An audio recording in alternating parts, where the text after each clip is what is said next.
அதாவது இதையே திருப்பி திருப்பி பேசின்னு இருக்க முடியாது. நம்ம தமிழ்நாட்டில் நேற்றைய தினம் முக்கியமாக ஒரு அறிக்கை ஜஸ்டிஸ் சந்துரு அவர்கள் தனிநபர் கமிஷனோட அறிக்கை தமிழக முதலமைச்சர் அவருக்கு கொடுக்கப்பட்டிருக்கு. அந்த அறிக்கை சர்ச்சைக்குரியதாகவும் ஒரு குறிப்பிட்ட மதத்திற்கு எதிராக காழ்ப்புணர்வு நடவடிக்கை எடுக்கின்ற மாதிரியும் அந்த அறிக்கையினுடைய பரிந்துரைகள் இருக்குது.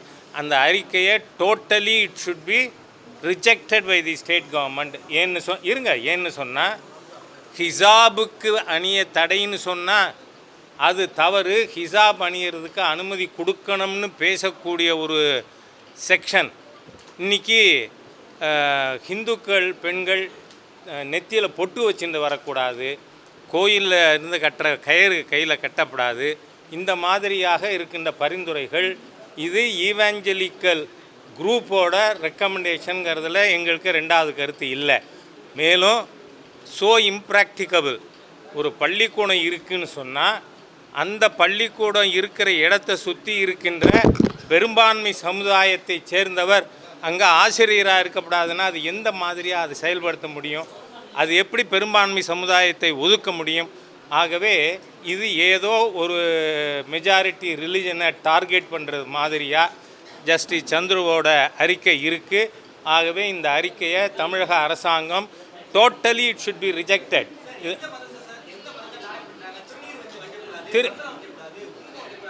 சொல்லியிருக்கு. இருங்க இருங்க, நீங்கள் என்னை பற்றி என்னை பேச விடாமல் நீங்கள் ரொம்ப அதிகமாக பேசுகிறீங்க. You keep quiet first. நான் சொல்லி முடிச்சிடுறேன். நீங்கள் நெத்தியில் பொட்டு வைக்கப்படாதுன்னா அது யாருக்கு எதிரா சார்? ஏன் சொல்லியிருக்கு, நெத்தியில் மத அடையாளங்கள் நெத்தியில் வைக்கிறதுக்கே எதிர்ப்பாக இருக்குது சார். எது சார் ஜாதி அடையாளம்? இங்கே பாருங்க, இருங்க, நான் பேச விட்டுட்டு நீங்கள் பேசினா கரெக்டு. இப்போ என் கையில் சிகப்பு கயிறு கட்டியிருக்கேன், என்ன ஜாதிக்கான கயிறு? இவர் கருப்பு கயிறு கட்டியிருக்கார், என்ன ஜாதிக்கான கயிறு? இது என்ன விஷமோ?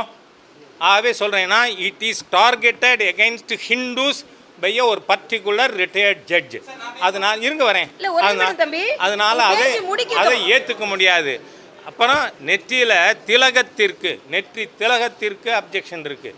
அது எப்படி பண்ண முடியும்? நீங்கள் திலகம் வச்சுன்னு வரப்படாதுன்னு சொல்லி எந்த மாதிரியாக பேச முடியும்? அடுத்தது பெரும்பான்மை சமுதாயத்தை அந்த பள்ளிக்கூடம் இருக்கிற இடத்துல இருக்கிற மெஜாரிட்டி கம்யூனிட்டி, இவங்க அதுக்கு பேர் டாமினண்ட் கம்யூனிட்டின்னு சொல்கிறாங்க. எந்த ஏரியாவில் எந்த கம்யூனிட்டி டாமினண்ட்டு? சவுத்தில் பார்த்தா ஒரு கம்யூனிட்டி எண்ணிக்கை கூட இருக்கலாம், மேற்கில் பார்த்தா ஒரு கம்யூனிட்டி எண்ணிக்கை கூட இருக்கலாம், வடக்க பார்த்தா வேறு இருக்கலாம். ஆனால் ஜாதி சர்டிஃபிகேட்டையும் அது ஒழிச்சு வைக்கணுமா? What is this? ஆகவே இந்த ஜஸ்டிஸ் சந்துருவோட டோட்டல் ரெக்கமெண்டேஷன்ஸு ஏதோ உள்நோக்கத்தோடு அவர் கொடுக்கப்பட்டிருக்கு. அதனால் it should be rejected. That is our stand. உங்கள் ஸ்டாண்டு என்னவா வேணால் இருந்துட்டு போட்டோம்.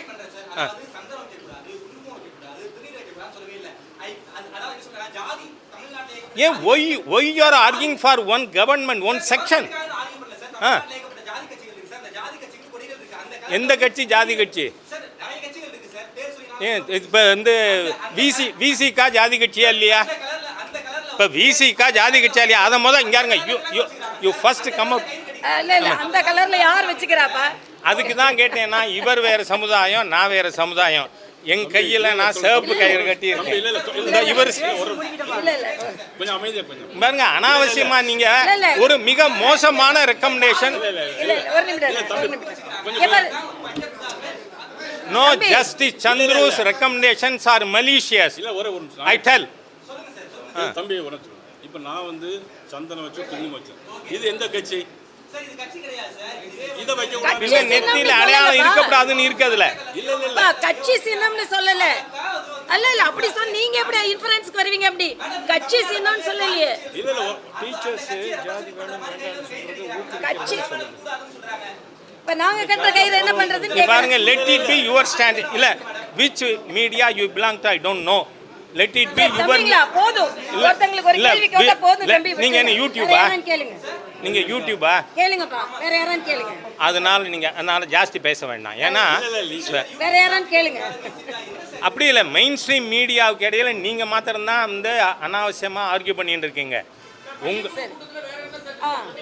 இந்த இதை நாம் ரிஜெக்ட் பண்ணோன்னு கேட்கறது மையக்குழு தீர்மானம். ஆகவே அதை நான் உங்களுக்கு சொல்லியிருக்கேன். மாநில அரசு ஏற்கக்கூடாதுன்னே சொல்கிறோம். தி state government should reject justice Chandru's recommendations. அவ்வளோதான். இது எங்கள் ஸ்டாண்டு. நீங்கள் உங்கள் யூடியூப்பில் வந்து என்ன வேணால் போடுங்க, அதை வந்து இங்கே வந்து சர்ச்சையாகக்கூடாது. இவ்வளோ மீடியாஸ் இருக்காங்க, அவங்களுக்கு வந்து we should respect their time also.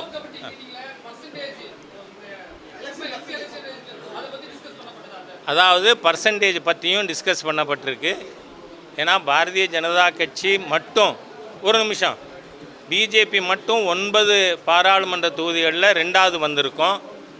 கூட்டணி 12 தொகுதிகளில் 2வது வந்திருக்கு.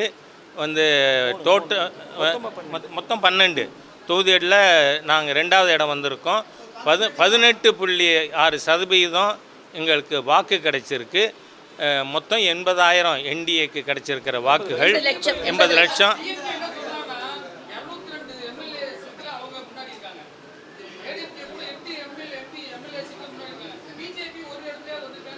இன்னும் 2 வருஷம் இருக்குல்ல.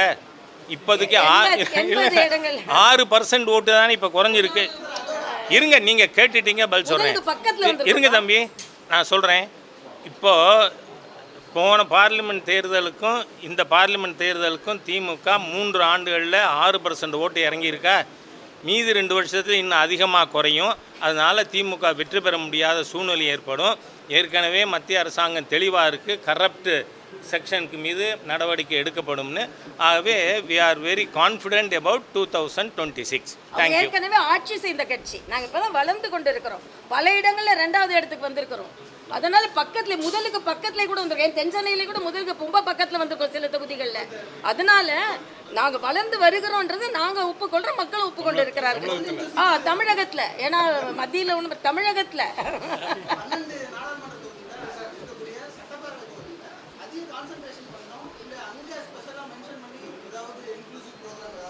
அதெல்லாம் நாங்கள் இனிமேல் உங்கள்கிட்டேருந்து கைடன்ஸில் உங்கள் வழிகாட்டதை இனிமேல் பாக்கி இருக்கு.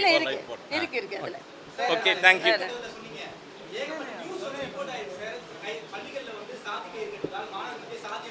பாருங்க, இது நமக்குள்ள டிபேட் இல்லை. உங்க டிவிக்கு தனியா வச்சுக்கலாம். வேங்கை வயல்ல என்ன பண்ணிருக்காங்க? வேங்கை வயல்ல கண்டுபிடிச்சிட்டாங்க. அது மாத்திரம் இல்ல, அங்கே புதுக்கோட்டையில சாணி கரைச்சிருக்கு. ஆக நீங்க அந்த சாதியை என்ன பண்ணிட்டு ஸ்டாலின் கயிறுல மட்டும் வரல. ஆக நீங்க சாதி முதல்ல ஸ்கூல்ல நாங்குநேர்ல என்னாச்சு மாணவர்களுக்கு? அதனால அது காரணம் சாதிய வேற்றுமைகளை திராவிட முன்னேற்ற கழகத்தின் ஆட்சியில கடந்த 100 நாளுக்குள்ள 400 கொலை நடந்திருக்குங்க. First, let us not lose sight of it. Okay? Thank you. பாதகம் செய்பவரை கண்டால் நாம் பயங்கொள்ளலாகாது பாப்பா. மோதி மிதித்து விடு பாப்பா, அவர் முகத்தில் உமிழ்ந்து விடு பாப்பா. அண்மை செய்திகளை உடனுக்குடன் தெரிந்து கொள்ள இணைந்திருங்கள் இயம்நாடு தொலைக்காட்சியுடன்.